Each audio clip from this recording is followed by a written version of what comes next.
Bismillahirrahmanirrahim. Assalamualaikum warahmatullahi wabarakatuh. Perkenalkan, kami dari kelompok 4 Banking Securities dengan materi tentang sekuritas syariah. Di sini saya sendiri sebagai pemateri pertama atas nama Yunita Ningsih, NIM 180502056. Di sini saya akan menyampaikan materi tentang pengertian sekuritas syariah. Istilah sekuritas atau securities seringkali disebut dengan efek, yaitu sebuah nama kolektif untuk macam-macam surat berharga, misalnya saham, obligasi, surat hipotek, dan jenis surat lain yang membuktikan hak milik atas sesuatu barang. Adapun yang dimaksud dengan sekuritas syariah atau efek syariah adalah efek sebagaimana dimaksud dalam peraturan perundang-undangan di bidang pasar modal yang akad pengelolaan maupun cara penerbitannya memenuhi prinsip-prinsip syariah. Dengan demikian, sekuritas dalam pandangan Islam dapat dibedakan menjadi 3 kategori. Yang pertama, segala macam sekuritas yang memberikan pendapatan tetap yang telah ditentukan sebelumnya. Maka sekuritas jenis ini tidak dibolehkan dalam pandangan Islam karena mengandung unsur riba. Yang kedua, jenis sekuritas yang masih diperdebatkan dan dipertanyakan karena adanya kecurigaan bahwa sekuritas tersebut dihinggapi dengan ketidakjelasan, keraguan, tipu daya seperti fitur forward and options. Yang ketiga itu sekuritas yang dibolehkan dalam syariah, baik secara penuh maupun dengan syarat dan ketentuan tertentu seperti saham dan obligasi syariah. Demikian materi dari saya. Selanjutnya akan disampaikan oleh pemateri kedua. Assalamualaikum warahmatullahi wabarakatuh. Jadi di sini saya adalah pemateri kedua dengan NIM 180502057. Di sini saya akan membahas tentang landasan hukum saham syariah. Mengenai hukum saham syariah belum ada secara jelas dan pasti di dalam Al-Quran dan hadis. Makanya para ulama dan para fuqaha kontemporer berusaha untuk menemukan rumusan kesimpulan hukum tersendiri dengan cara ijtihad mengenai saham ini. Menurut Wahab al-Zuhaili, bermuamalah dengan melakukan kegiatan transaksi atas saham hukumnya boleh karena pemilik saham adalah mitra dalam perseroan sesuai dengan saham yang dimilikinya. Pendapat para ulama yang membolehkan jual beli saham serta pengalihan kepemilikan porsi suatu surat berharga berdasarkan pada ketentuan bahwa semua itu disepakati dan diizinkan oleh pemilik porsi lain dari suatu surat berharga. Jadi hukum mengenai saham syariah ini intinya adalah boleh ya. Ini berdasarkan pendapat para ulama. Jadi sekian dari saya. Wassalamualaikum warahmatullahi wabarakatuh. Oke, selanjutnya saya akan mencoba melanjutkan materinya. Sebelumnya, nama saya Fauzian Nindita Maulida. Di sini saya sebagai pemateri yang ketiga. Materi selanjutnya adalah mengenai instrumen saham syariah. Jadi, instrumen saham syariah ini terdiri atas saham, emiten, pasar sekunder, dan pasar primer. Ada beberapa kaidah yang harus dipenuhi oleh instrumen saham syariah. Di antaranya adalah yang pertama, ada kaidah syariah untuk saham. Yang pertama, bersifat musyarakah jika ditawarkan secara terbatas. Yang kedua, bersifat mudharabah jika saham yang ditawarkan secara publik. Yang ketiga, tidak boleh ada pembeda jenis saham karena risiko harus ditanggung oleh kedua belah pihak. Yang keempat, seluruh keuntungan akan dibagi hasil. Kemudian, jika terjadi kerugian, akan dibagi rugi bila perusahaan dilikuidasi. Kemudian yang kelima, ada investasi pada saham tidak dapat dicairkan kecuali setelah likuidasi. Kemudian yang kedua ada kaidah syariah untuk emiten. Di sini ada 3. Yang pertama, produk atau jasa yang dihasilkan harus dalam kategori halal. Yang kedua, hasil usaha tidak mengandung unsur riba dan tidak bersifat zolim. Yang ketiga, tidak menempatkan investor dalam kondisi gharar maupun maisir. Kemudian kaidah yang ketiga yaitu kaidah syariah untuk pasar primer. Yang pertama, semua akad harus berbasis pada transaksi real atas produk dan jasa yang halal dan bermanfaat. Yang kedua, tidak boleh menerbitkan efek utang untuk membayar kembali utang. Yang ketiga, dana hasil penjualan efek yang diterbitkan akan diterima oleh perusahaan. Yang keempat, hasil investasi yang akan diterima pemodal merupakan fungsi dan manfaat yang akan diterima dari modal yang diperoleh dari dana hasil penjualan efek dan tidak boleh semata-mata merupakan fungsi dari waktu.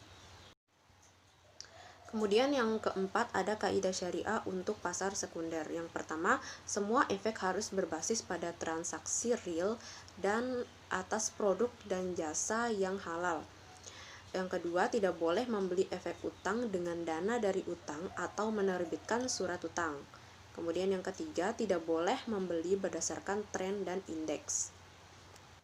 Yang keempat, tidak boleh memperjualbelikan hasil yang diperoleh dari suatu efek walaupun efeknya sendiri dapat diperjualbelikan.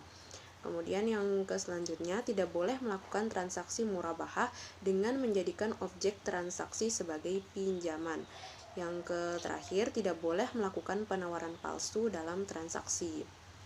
Itu terkait dengan kaidah-kaidah syariah terkait dengan instrumennya.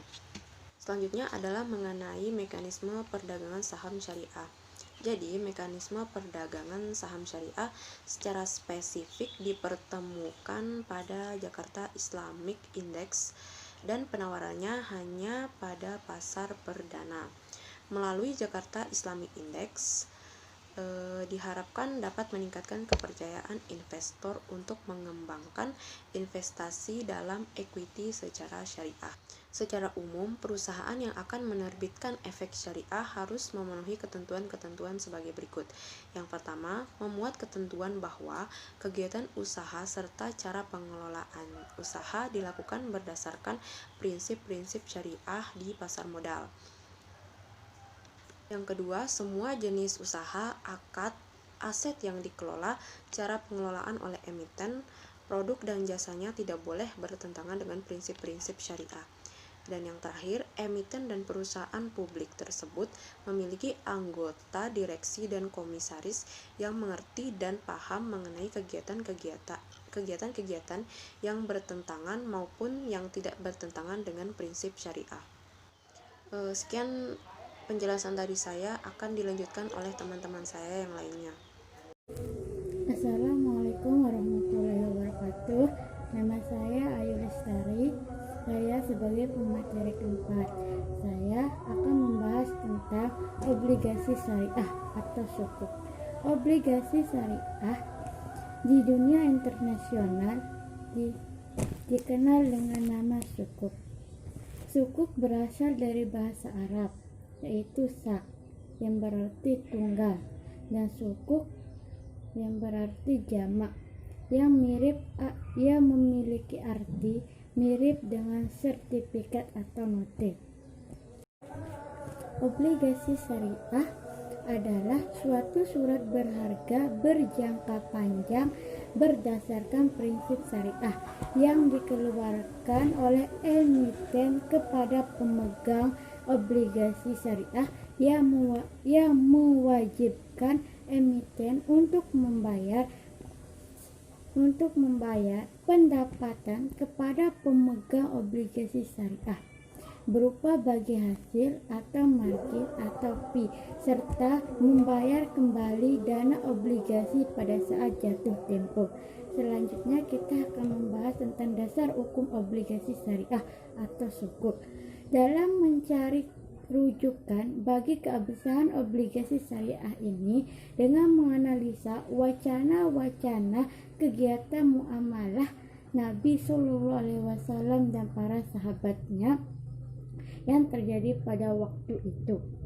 Diceritakan oleh Ibnu Abbas bahwa bapaknya Al-Abbas telah mempraktekkan mudharabah atau muqaradah ketika ia memberi uang kepada temannya, di mana dia mempersyaratkan agar mitranya tidak digunakan dengan jalan mengarungi lautan, menuruni lembah, atau membelikan sesuatu yang hidup.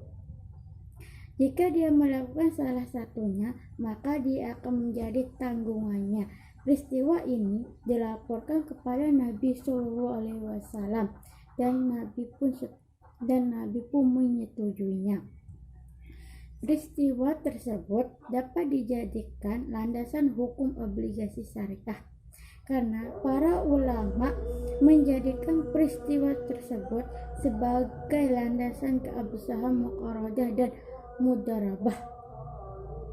Menurutnya, segala sesuatu yang dilakukan dan dibiarkan oleh Nabi Shallallahu Alaihi Wasallam merupakan sunnah takririyah yang hukum Islam. Dengan demikian, dalam pandangan penulis keabsahan atau dasar hukum obligasi syariah ini lebih mengarah pada konsensus ijma para ulama fikih yang menilai mudharabah sebagai kerjasama yang mengandung nilai solidaritas yang tinggi dan dapat memberikan kemaslahatan bagi masyarakat. Sekian dari saya. Assalamualaikum warahmatullahi wabarakatuh. Bismillahirrahmanirrahim. Assalamualaikum warahmatullahi wabarakatuh. Perkenalkan, nama saya Reka Anggreni, NIM 180502060. Oke, di sini saya sebagai pemateri terakhir akan menjelaskan kelanjutan dari pemateri sebelumnya, yaitu poin C tentang prinsip dan karakteristik obligasi syariah atau sukuk. Secara umum, prinsip dan karakteristik obligasi syariah adalah sebagai berikut. Yang pertama, obligasi syariah haruslah berdasarkan konsep syariah yang hanya memberikan pendapatan kepada pemegang obligasi syariah dalam bentuk bagi hasil atau revenue sharing, serta pembayaran hutang pokok pada saat jatuh tempo. Yang kedua yaitu jenis industri yang dikelola oleh emiten, serta harus pendapatan perusahaan penerbit obligasi harus terhindar dari unsur non-halal. Dan yang terakhir yaitu pembagian pendapatan dapat dilakukan secara periodik atau sesuai ketentuan bersama pada saat jatuh tempo. Hal itu diperhitungkan secara keseluruhan. Selanjutnya yaitu poin D, ketentuan terkait penerbitan sukuk. Yang pertama, penerbitan sukuk wajib menggunakan akad-akad yang sesuai dengan prinsip syariah. Yang kedua, penerbit sukuk harus terhindar dari unsur-unsur yang bertentangan dengan prinsip syariah. Sekian penyampaian materi dari saya. Lebih dan kurangnya saya mohon maaf. Wassalamualaikum warahmatullahi wabarakatuh.